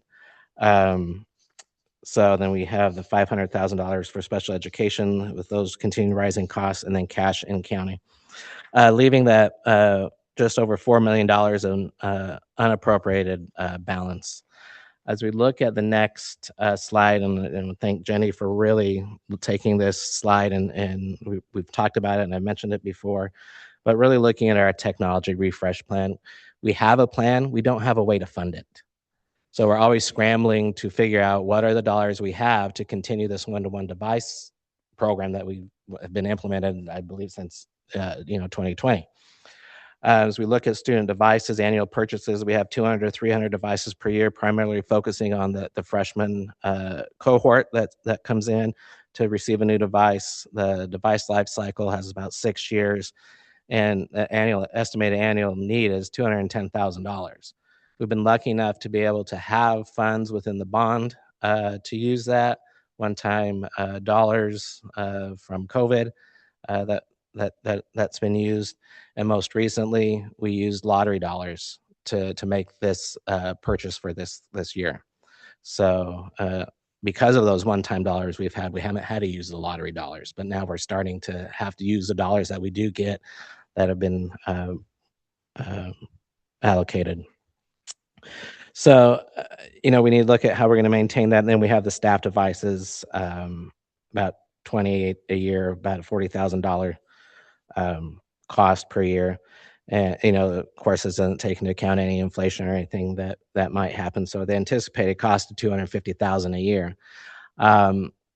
My strategy would be to set aside some sort of dollar amount. I mean, if we could set aside $250,000 and kind of build up that device technology plan, then I would recommend that we do that, so that it's not just an unappropriated amount, it's an actual designated set aside. We know that those dollars are there should other funds not be available that could support that. That is not. So each year it's kind of like, what do we have? What are the one-time state grants that have come out? We'll always look for other dollars, but there's going to be the time where it does hit. Well, it will always hit the district budget, but what type of, whether it's going to come from unrestricted dollars or such. So knowing that we do have this $250,000 need, it make a board's direction, a recommendation as to setting aside some sort of dollar amount into our restricted technology resource. So I guess that's my ask, is for some direction on that. And then just as we think about that, and then kind of the next steps, again, approving this budget as presented tonight, and then we still wait final guidance from the state on a final adopted budget.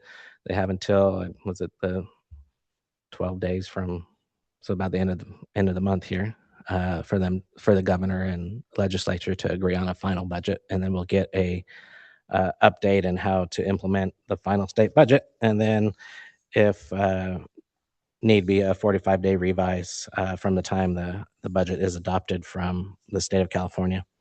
Then we start the whole cycle again. And then again, I did provide at the end the additional funding from the discretionary block grant and then community schools, as we still wait to hear how those are implemented.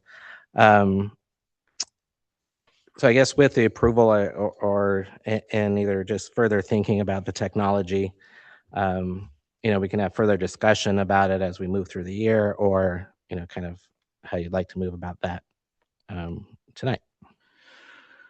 Okay, thank you. Are there any thoughts or comments regarding that? Lewis? So, trying to step back and understand. Use the microphone, Lewis. To understand this at the kind of bigger picture level. So one thing is that in the revenue, the LCFF number doesn't change much, even though enrollment's going down by 250 students. That's how that is that three-year It's 'cause of the three-year rolling rolling average. average to where we're funding off of. So that is our higher ADA right now. So if prior year was higher, we'd be funded on that prior, and it's kind of you edge into lowering down your revenue. When does it catch up with us? Depends on kind of what ADA does.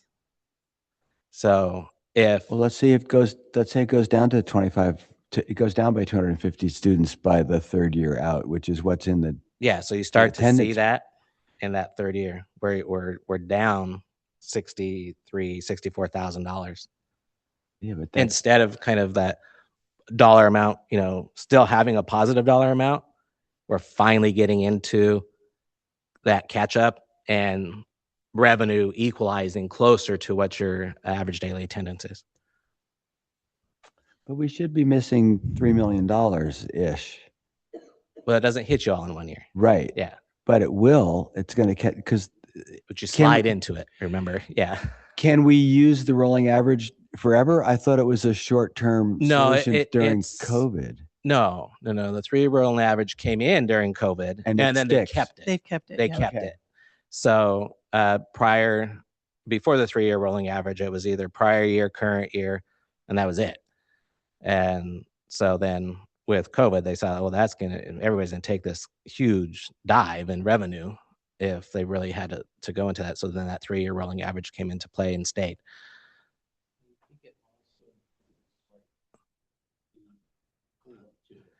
Yes. Yeah. So the Right, COLA thank still you. gets funded, and we get funded at those levels. That's in LCFF. Yes. So the LCFF funding is there. It's just because your enrollment and average daily attendance is going down. Okay. So it's partly offset by COLA. Thank you. Yeah. Can I make a recommendation with regards to the device idea? I think it might behoove us to have you, Jenny, and Chris bring back to us in August a plan of what you recommend, and then we can have a further discussion. We whatever we got to do, we have to vote on it, and I don't feel comfortable saying, "Oh, let's just do whatever." No, I 'cause think that's- just want direction tonight, kind of which way you want to go. And Jenny really has worked with the staff to develop a plan. I think they're I don't want to say they're kind of ready, but I think they are very close to having their plan and developed. We met a few months ago to talk about what it was, and they really did a nice comprehensive job. They just wanted some more time to work on that. Yeah, we put together a 5-year technology plan, and it's finished, but we didn't want to present that during summer. Yeah, bringing this So we up, wanted to bring it in August, and so I think it would coincide because it really details out where we're at device-wise.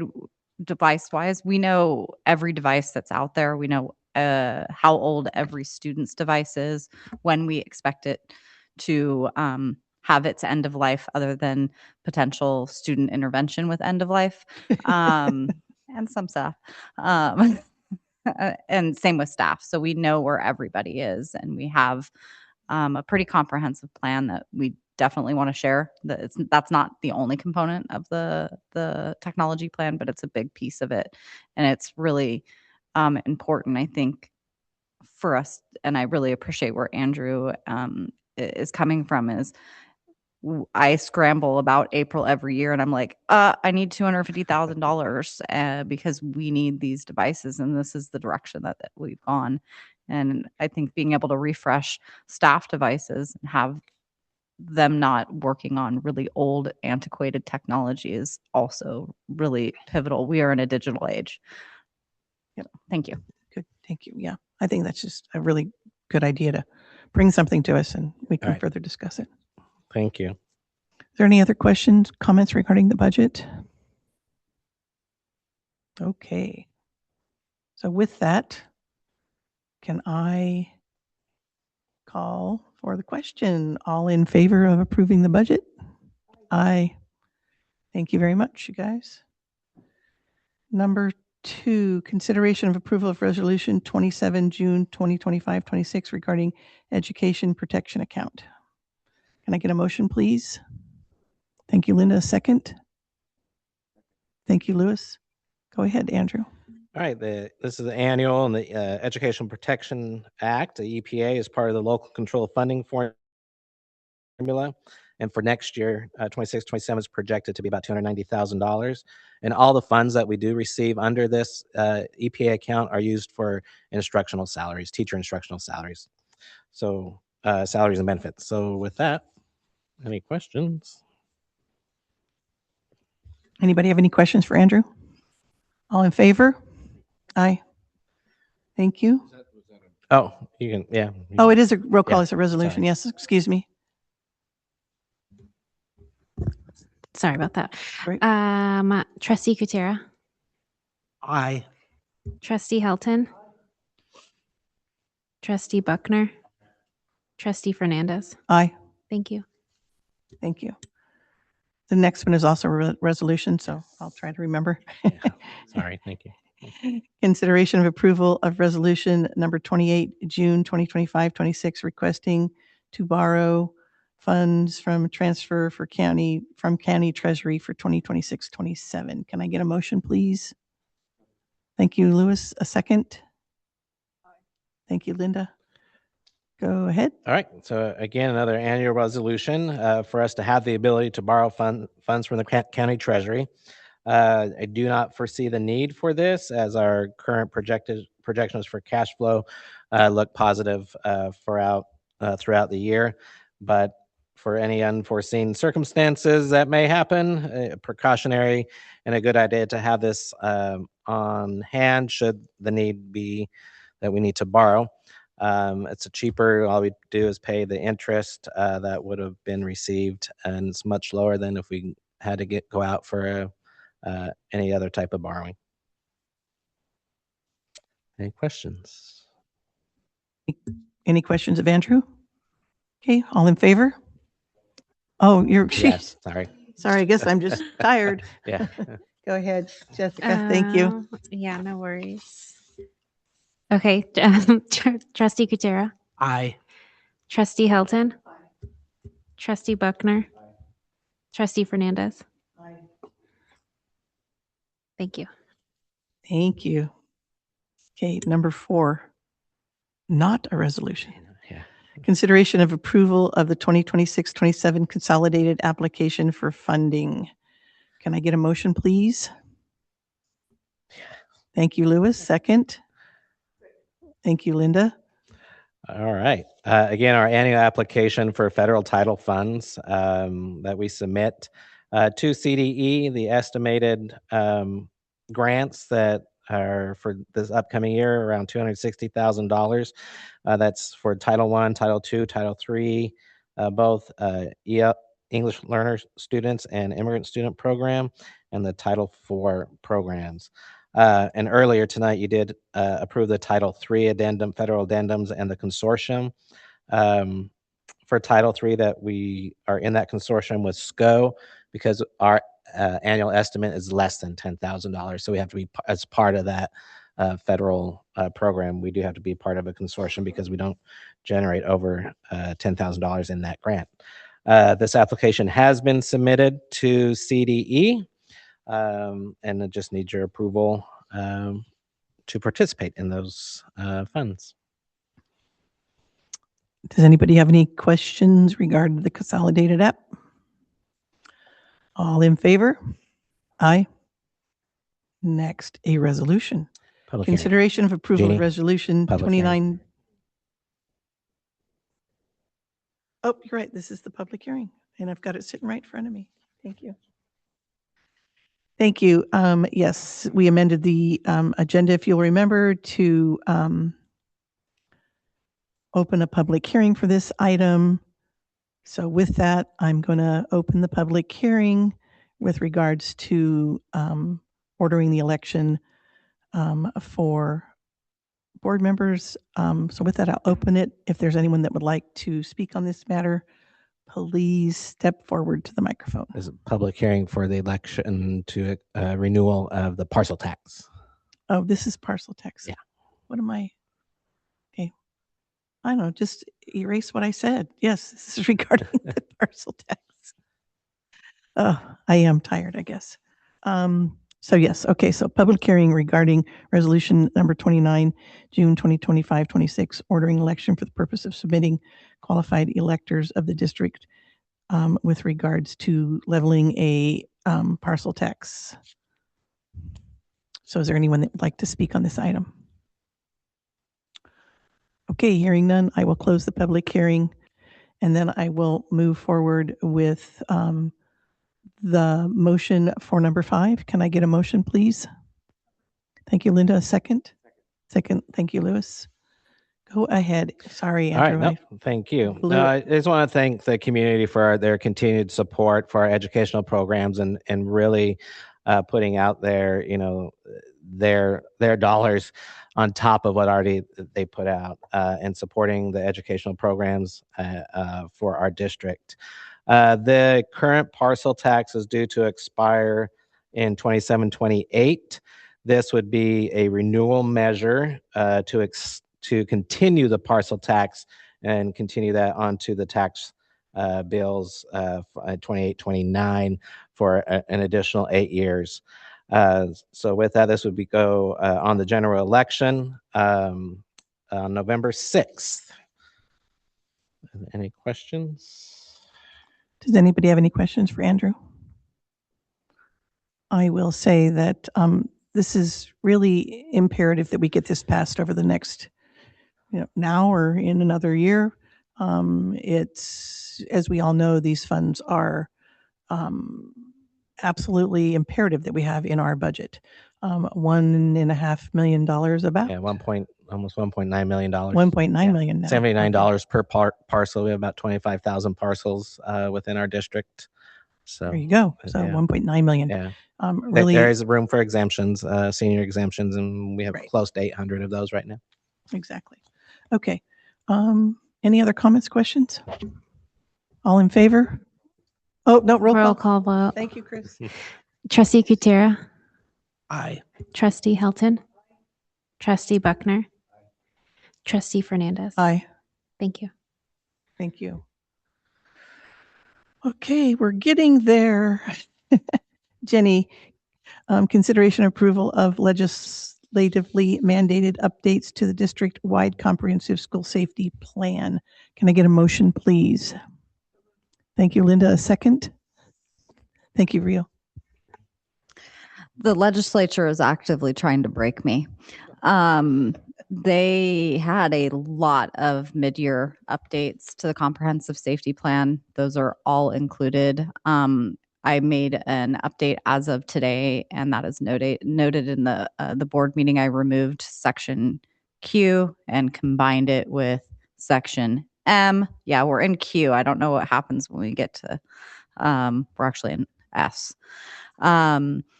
And so this is all legislative mandates to be included not only in board policy, either assembly bills or Senate bills, but then you have to embed it into your comprehensive safety plan.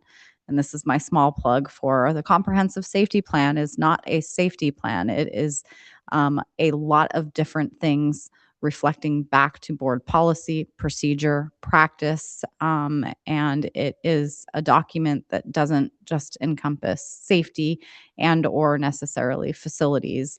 It requires me to work with HR, athletics, ed services. It's a comprehensive document, and I've spent the last 5 days updating these sections, and my brain hurts. So I'm happy to answer any questions. It's very clear what sections were updated in the report, and I know you guys are all going to race to read it later this evening. Happy to answer questions.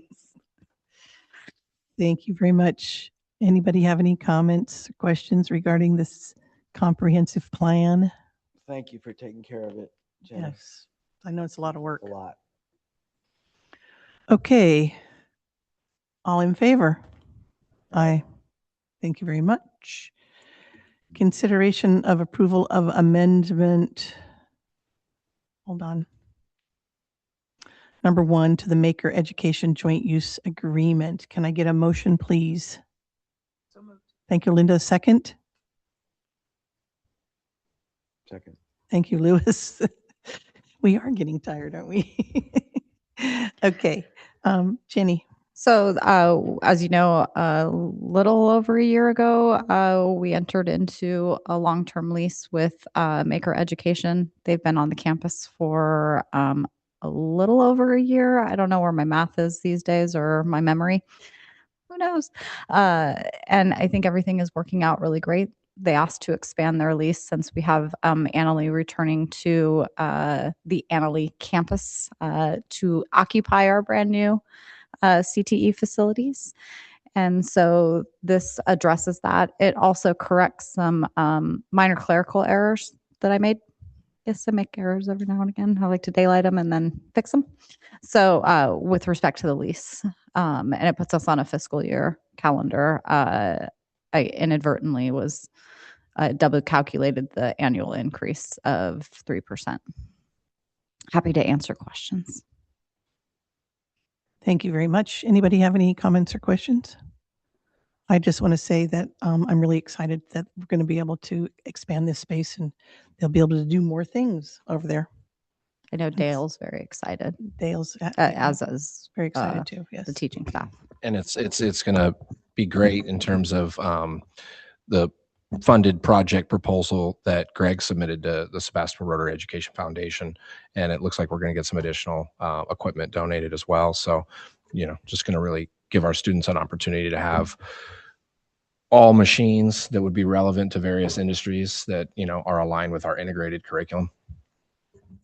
That's great. Thank you very much.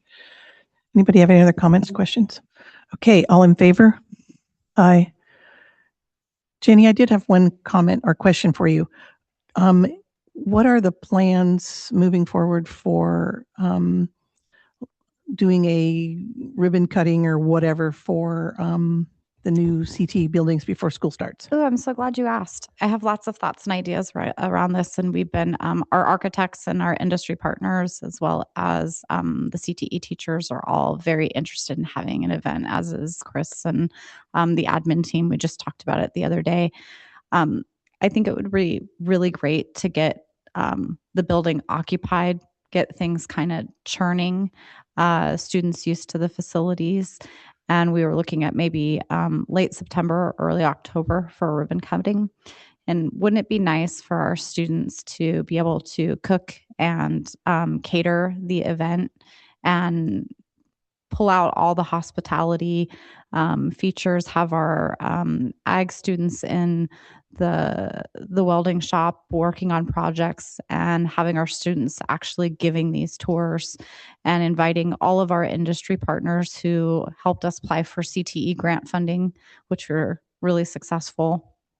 Our neighbors who are currently being very patient and cooperative with the amount of construction happening at the front of the school. I think they would really appreciate that. And all of our parent community. And it'd be a really great opportunity to also get some really beautiful photos.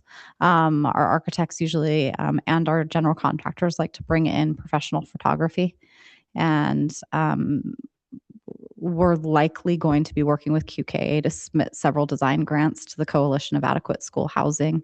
And it would be really great to showcase those with our students. So we have some thoughts and ideas. And typically with things like this, we can get grand openings funded by our architect and by our general contractor, because it's an opportunity for them to invite industry partners as well.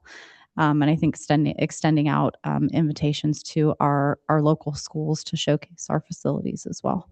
They are absolutely stunning. I'm just beyond pleased. I walk by it. We are painting a portion of the other buildings that don't look so hot right now because it just looks really funky, but like I was telling Lewis earlier, I don't have a bond update tonight, but we are punching out the project for what we call E2. That's the larger of the two buildings tomorrow. And we are in the final stages of getting ready to punch out E1. And punch to us is when we're going in through all the little details and making sure that those get situated. We are already on schedule to move in the middle of July. So, yeah. Thank you so much. I appreciate that update. I'm sorry to, I know it's not on the agenda, but I just wanted to get more info. Wonderful. Thank you so much. Okay, with that, I'm going to adjourn our meeting.